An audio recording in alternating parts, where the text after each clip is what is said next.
if you can't focus on conversations with your friends, if I can't make it to work on time or to school on time, I can't read what I want to read, I can't do what I want to do, that's when you need to get help because white knuckling it and toughing it out only prolongs the pain. Welcome to Healing with Tom Insel. I'm Tom Insel, and I'm delighted to be here today with Katie Morton. Now, Katie is a licensed marriage and family therapist, a YouTube creator, an author of books including Are You Okay? A Guide to Caring for Your Mental Health. And she has become an internet sensation as somebody who people have turned to because she's authentic, she's vulnerable, and she's helpful. And it's a great pleasure, Katie, to have you with us. And as you know, the conversations we have are conversations about healing. It's about helping people to get from where they are to where they want to be. And you got a great story to tell. So we want to use this time to really make sure you have a chance to let people know the backstory of Katie and kind of where the journey you've been on. If you don't mind, I'd love to start at the beginning because I heard somewhere that you actually grew up on a Christmas tree farm, and I can't imagine a better start. So how did you get from the farm to where you are? Yeah, I did grow up on a Christmas tree farm. It used to be a working farm, and then when my papa retired, it was his retirement plan to sell Christmas trees. So that's kind of where that came from. Where was that? In a small town in Washington State, Southwest Washington, just about a half hour south of Olympia. Okay. Still super small, not even 10,000 people. Very rural. Like the guys hayed in the summers, and it's just a very small town. Um, yeah, so I grew up always. The thing that's funny about being a therapist is it's not a boring job because people are always changing. You get different patients, different issues, even within one person. We know we're all varied. And I came to want to do that because growing up at about middle school age when the drama was heightened, we're all teenagers and the angst. I always loved being the secret keeper for people. And part of it's probably because I like the drama, but part of it's also probably just because I took a lot of pride in being a vault for that information. It would never get out. And being a trusted person in someone's life was always really valuable to me. And so, yeah, I mean, I was always very into school. I always enjoyed learning. I was highly competitive, always wanted to be, all A's, all that stuff, which I worked on in my own therapy. We can talk about that. But in high school, when I was, I think, a junior or a senior, they opened up Psych 101, like a psychology basic course. And one of my girlfriends at the time was like, "You'd really like this. You should try it." And I was like, "Oh, I don't know." At the time, I thought I wanted to be a lawyer, maybe a journalist. I wasn't really sure. But not a Christmas tree farmer. No. No, just to help out my papa, Yeah. because I grew up next door to him, so that property butted right into ours, so we'd just walk out to cut our Christmas trees. Um, he would hate it now if he knew that I had a fake Christmas tree. Shh, don't tell Mm, anybody.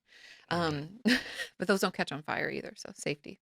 But anyway, so they opened that course, I took that course and was then forever interested in people, humans, development, you name it.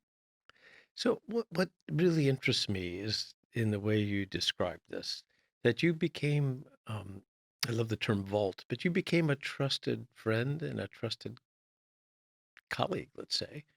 Even when you were a kid, people they began to realize that they could talk to you and it was a safe thing to do. So you created this kind of space for safety. And I gather that after you went through training, you became a marriage and family therapist. You ended up with a private practice. Mhm. So tell us a little bit about that. What was that like? Yeah, I started off my training as most therapists, psychologists, anybody in the mental health field does, working as an intern somewhere.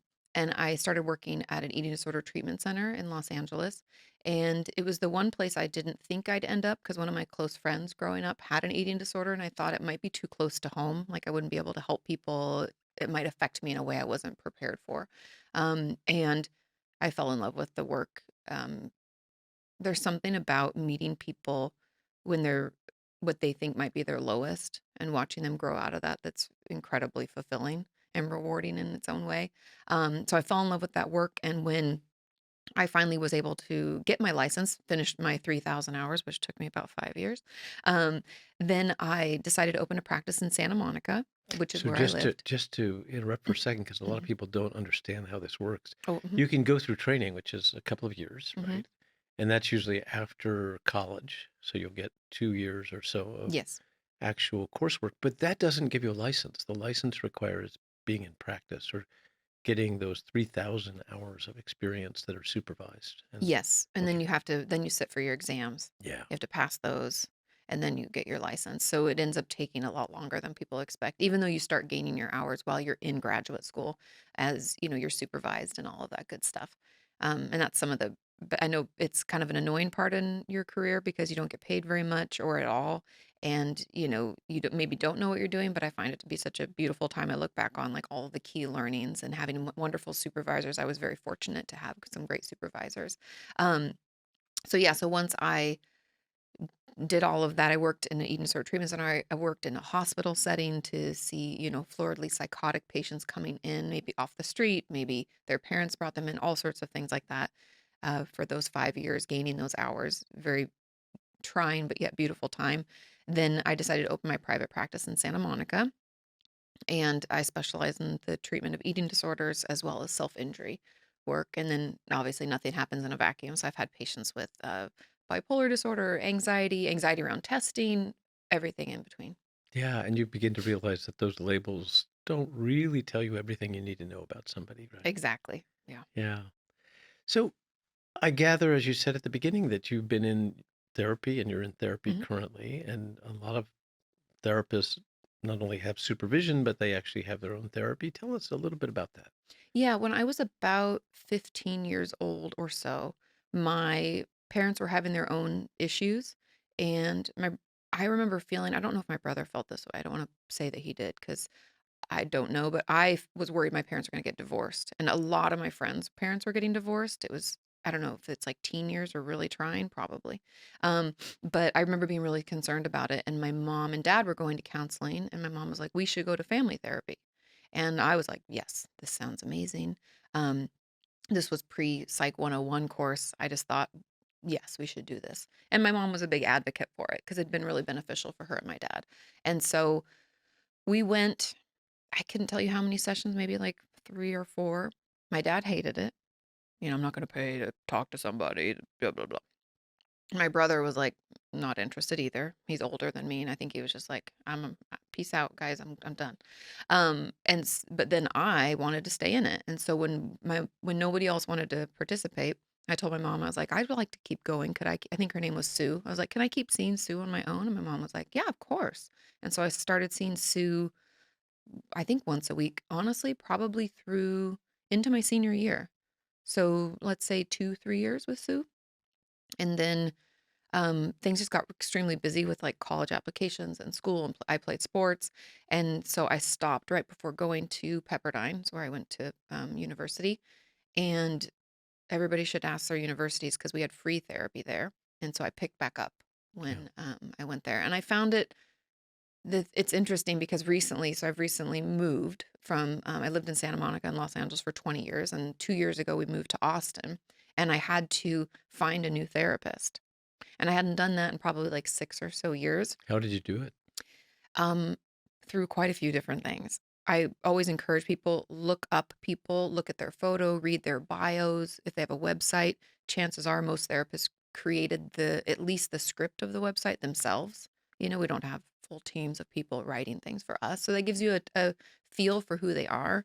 But being in a different city and not being in LA, which I'd been in for so long, some were religious. I'm not. That was a no go.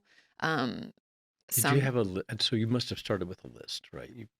You went someplace like I just Googled it. you Yeah.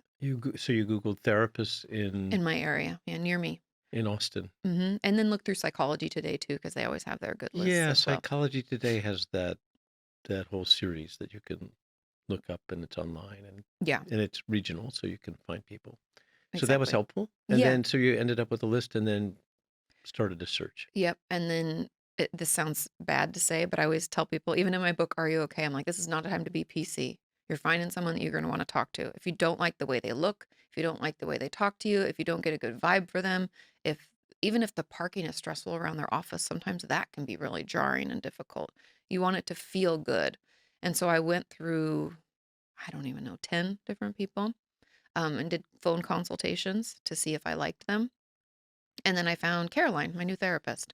Um, but I think I'd forgotten how hard that process was, and it was a good reminder to me because I can't tell you how many videos I tell people, and then just reach out to a therapist, like presto fixo, find somebody. Not so simple, you So know? what about like did you choose based on credentials? Was that important? That Yes. and what were you looking for there? Either an LMFT like myself or a psychologist, and then I was looking for what they treat. So for me, we I've lost like I don't want to cry. Whew, lost like 3 people in my family in the last 3 years. Both my grandparents, an aunt and uncle. I'm a crier. Don't worry. I do this all the time. It's very healthy. It But is.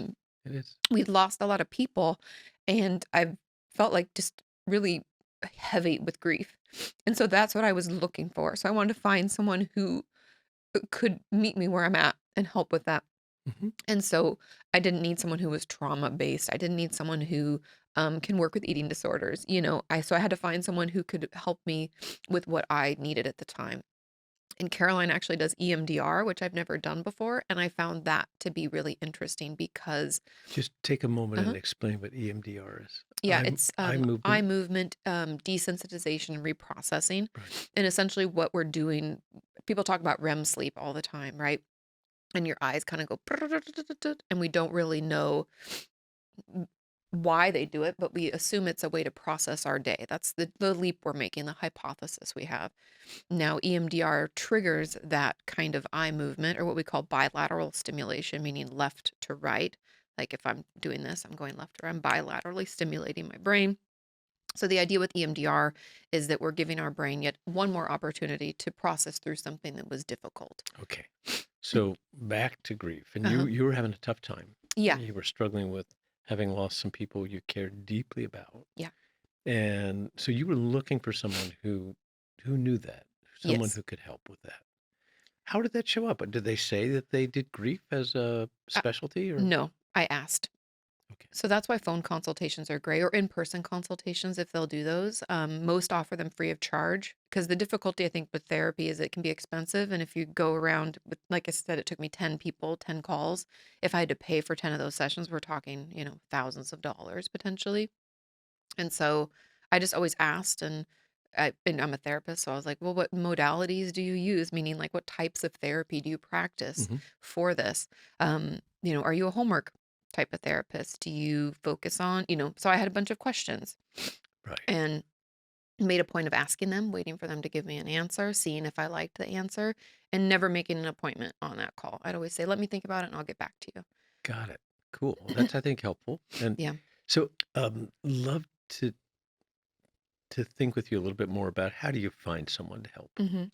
Um, and it's great because you're in that world, you know therapy works, you know it's important, you know what it looks like, you've done it Hmm. you've been on both sides, which is great.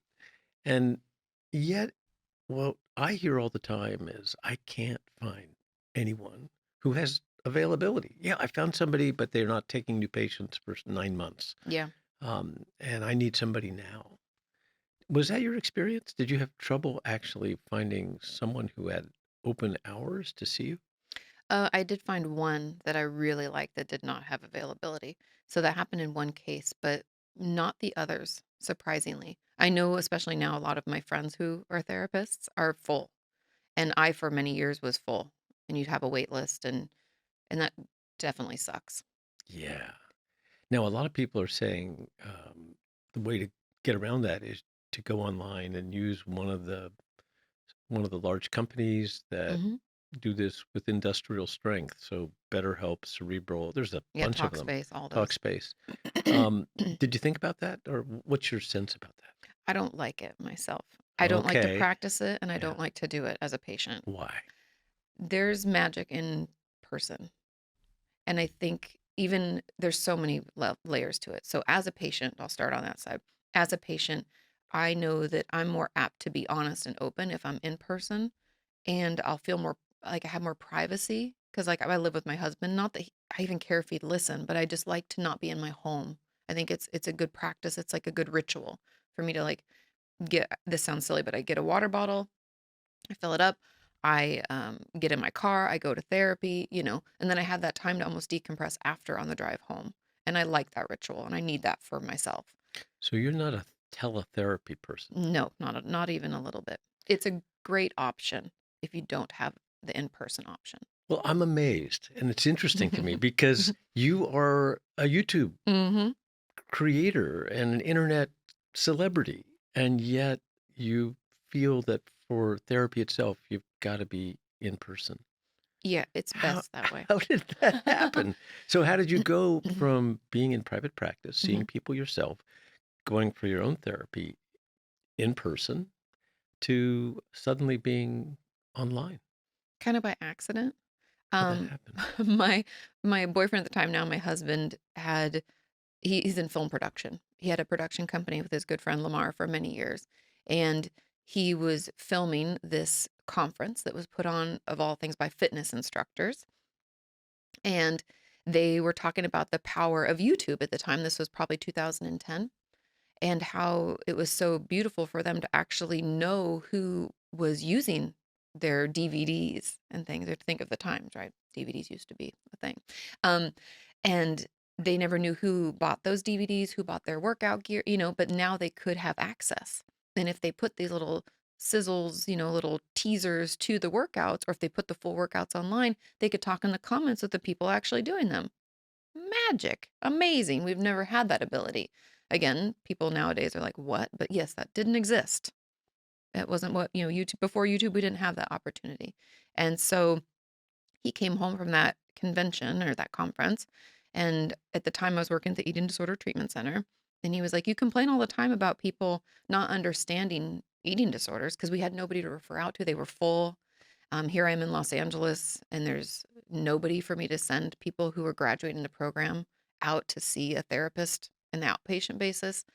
It was difficult and infuriating and sad, really. And he's like, you complain about it all the time. What if I filmed you educating about eating disorders and we'll put it on the internet? And then people will be able to learn. And like any good therapist, I was like, absolutely not. I don't want to be on camera. I don't know what to do with my hands. Do I have to memorize things? Do I have to read like a teleprompt? Like, I don't, what? Mm-mm, mm-mm. And so he kept sending me videos and showing me people who were, YouTubers. These are people like we call them like the OGs of YouTube, like the Anna Akanas, the Jenna Marbles, the Shay Carls, the people just creating content, all sorts of content, funny content, vlogs of their family, you name it. Um, and he was like, people do this. This is a thing. We can do it.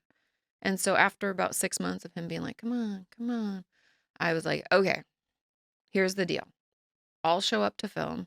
You have to do everything else. I don't even understand how the internet, like, I'm not the tech person, and I still am really not. Never really liked social media at the time. Facebook was all I had, and I barely got on it. And I was like, if you know me, call me or see me in real life.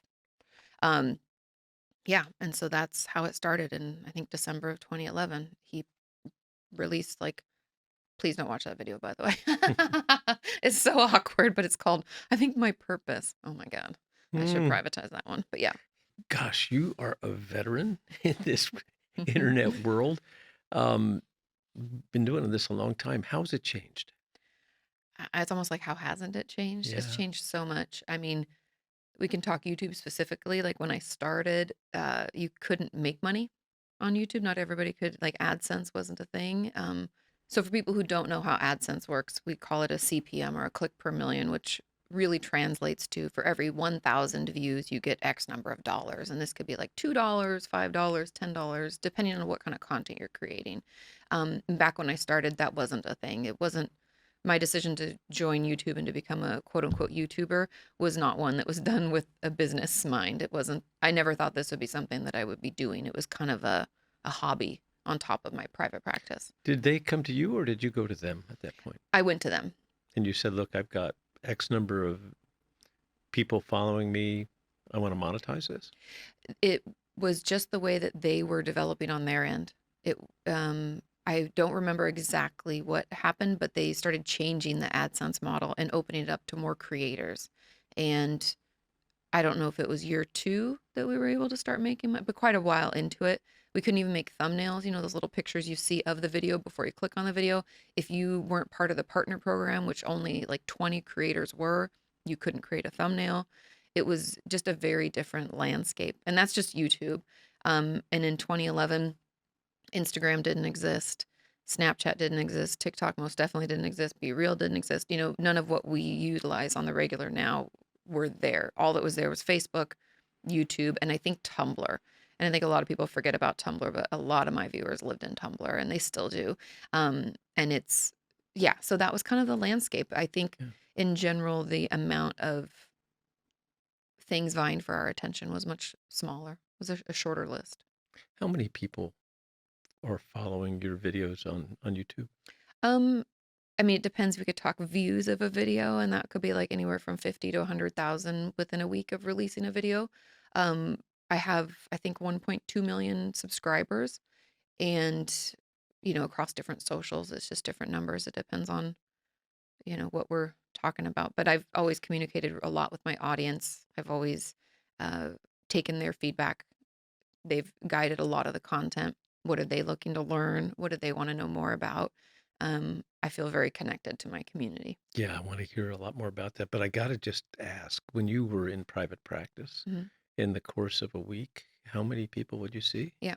I mean, you could say I could see 40. Most therapists don't. That's a heavy client load. I was part-time because I worked in the hospital part-time. I saw about 27 people.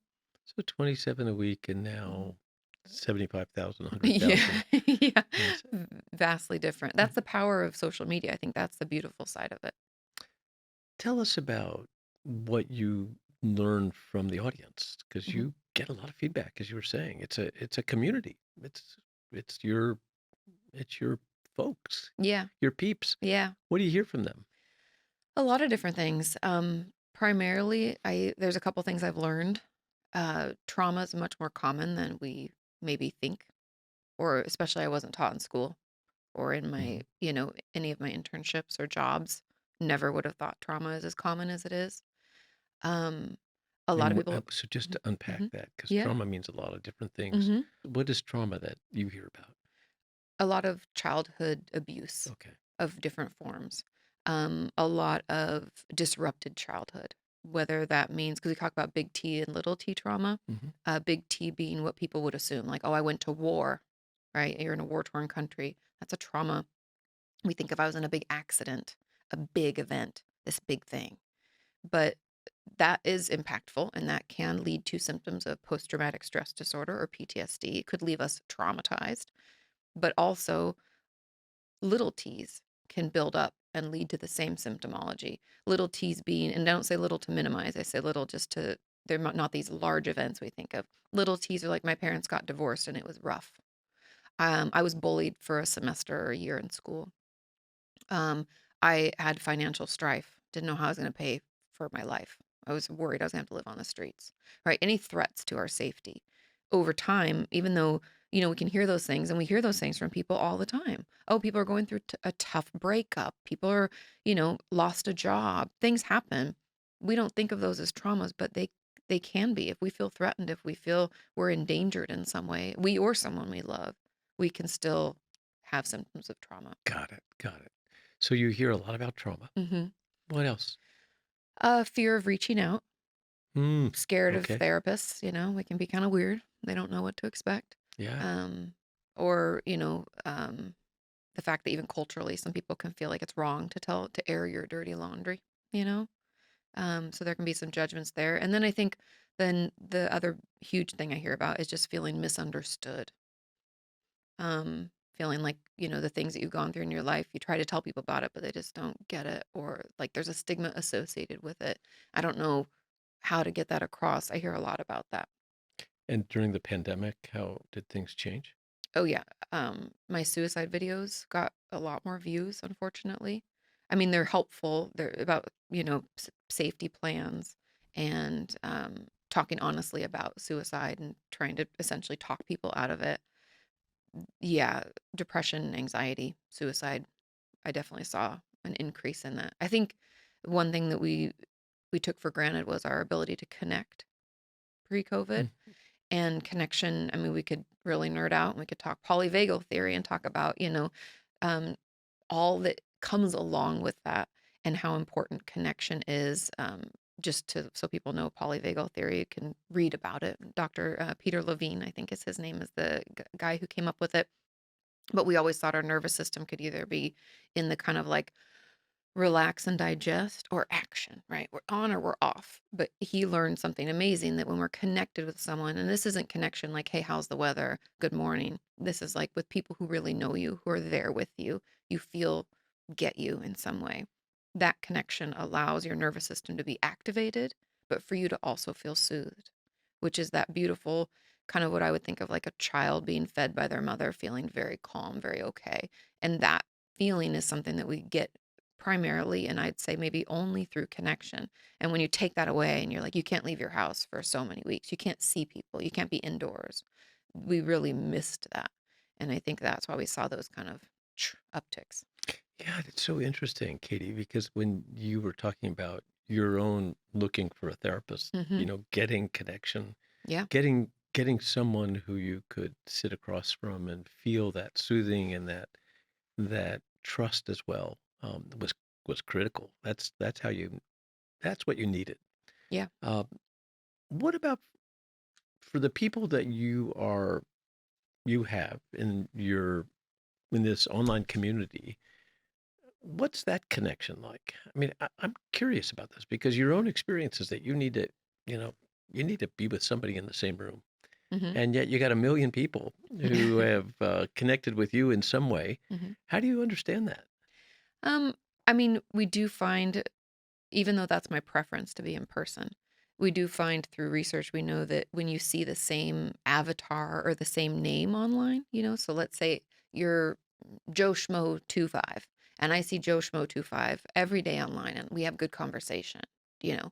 And so then I come to look for Joe Schmo 25, and then when I see your name pop up, I get excited just like I would if my friend walked in the room to come and hang out with me. Ooh, Joe Schmo 25's here. And so we find that people do get connection and they get that same polyvagal trigger when there's repeated contact with the same person.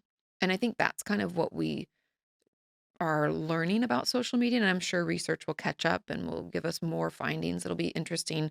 Um, we could talk about parasocial relationships, people watching people online thinking that they know them more than they probably do because they don't know them, in real life. Um, but that Joe Schmo 25, that connection, I think is kind of what I've experienced with my audience, because a lot of them I've been talking to and have been on live streams with them. So I've seen their face. I've talked to them in real time um, for years. Yeah.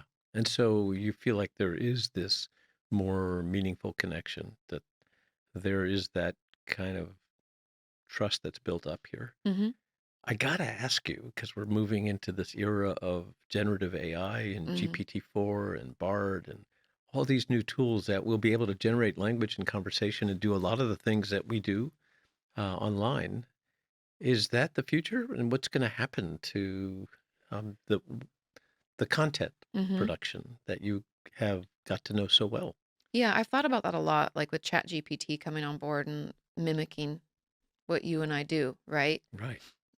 I don't think there'll ever be a replacement for human interaction, because in order to get AI to render a good result, I have to kind of ask it for specific things. And I know it'll get better and it'll get smarter. And that creeps me out, to be honest. But I do, I don't think there's ever a replacement for in person, real, like, just ask yourself this. Does me going like this into the air feel as good as a hug from someone that you truly care about? That real personal connection, I don't think can ever be replaced. And I think even though AI can be a great resource, I do think there's some power in the fact that I have a lot of people in my community who, let's say, are part of the LGBT plus community, live in a rural area. Maybe could be in the Bible Belt. They don't feel very accepted, very understood. They're afraid to talk about it. If you can hop online and communicate with someone who does, that could save a life and that could be really powerful. So there are benefits, but I am a little cautious or resistant to say that it could replace.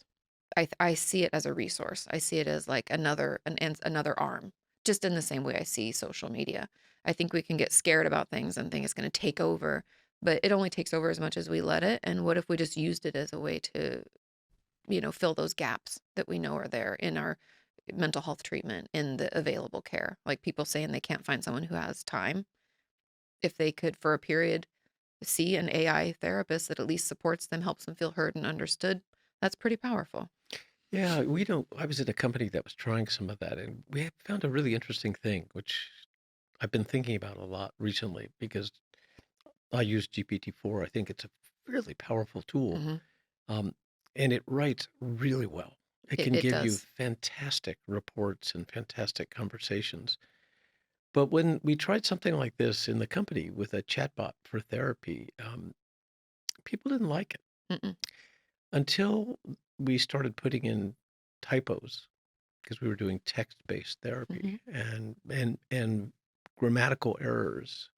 And then it became more human. And it Yeah, was really that kind of sense of vulnerability, sense of imperfection that was giving people that sense of connection, that kind of relationship. That's what they wanted. They didn't want the perfect answer. They wanted a human answer. of course, because that's that polyvagal theory. That's that connection. That's feeling like someone really gets what it's like, at least a percentage of what it's like to be you. Because when you're in a really tough spot and you don't feel at your best and you're feeling heavy and weighed down and just at your worst, you don't want someone to be like, well, all you need to do is, one, two, that's not, you're like, get out of here.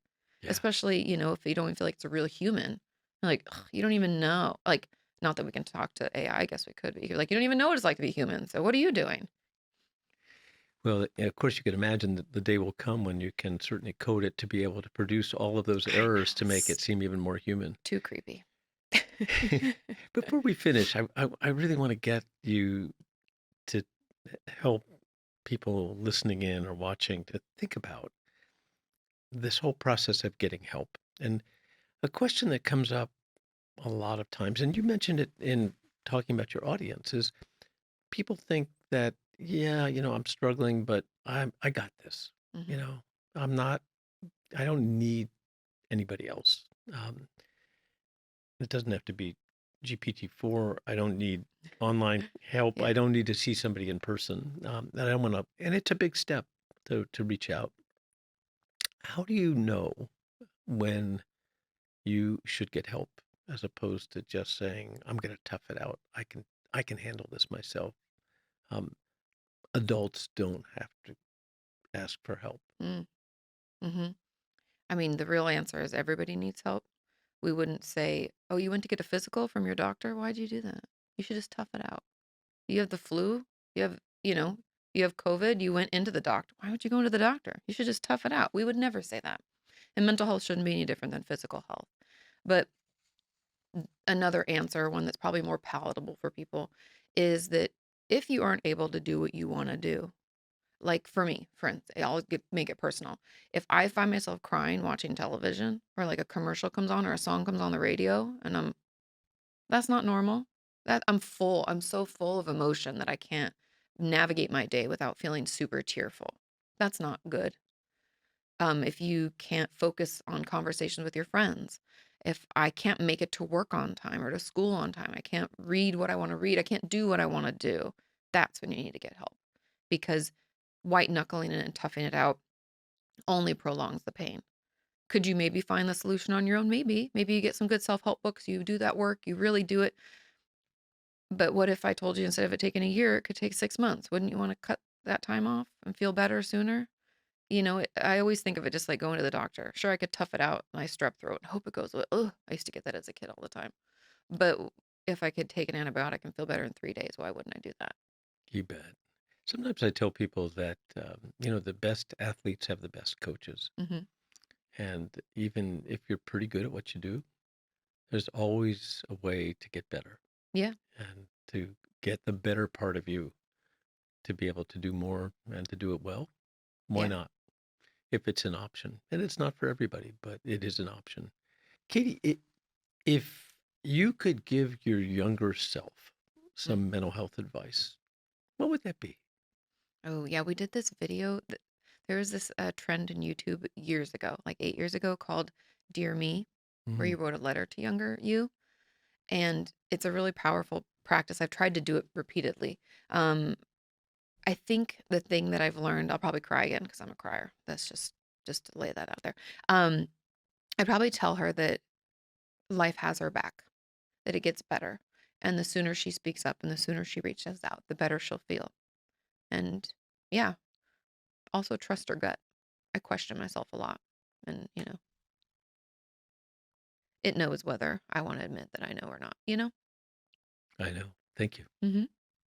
You've just done an amazing thing by helping so many people to navigate their own personal struggles. And you do it in a way that allows them to see how you've done it and to share your own struggle, which is a beautiful, beautiful gift.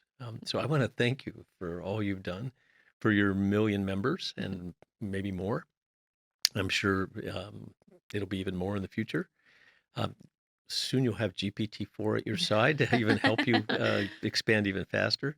But it's been a real pleasure talking to you, and I want to thank you so much for joining us in this conversation. Yeah, thanks for having me. Pleasure's all mine.